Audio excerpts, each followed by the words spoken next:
أودي أشكر المدرب إخوان جراسيا سنيور على المباراتين اللي أداهم في أمانة في قتالية. في بعض الأخطاء حصلت وخاصة في الجناح الأيسر لمنتخب الكويت كان مع قطر في الشوط الأول وتدارك في الشوط الثاني.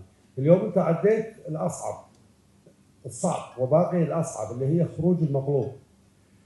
كيف جاهزية اللاعبين؟ وهل صحيح يوسف ماجد ورضا هاني والطفيلي مصابين أو يعني جاهزين أو لا؟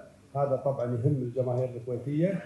والسؤال إلى بدر بورسلي، كيف جاهزيتكم وروحكم يعني روح العالية لهذه المباراة؟ لأن أنتم تلعبون مع منتخب عنيد، منتخب البحرين أعتقد يعتبر من أفضل المنتخبات في بطولة الخليج إذا ما أخذ أحسن منتخب في هذه الدورة. وشكرا.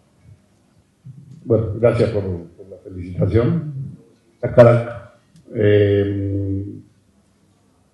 Con respecto a las lesiones o ausencia en el caso de Defiri, que está sancionado, nosotros hacemos la convocatoria de 26 futbolistas para disponer de todo eso. El nivel tratamos de que sea parecido en todos los aspectos. اكيد عن الاصابات وعن التوقيف بنتكلم عن ظفيري ما هو مصاب لكن متوقف، ونحن دائما نستدعي 26 لاعب حتى يكون عندنا البديل المناسب دائما.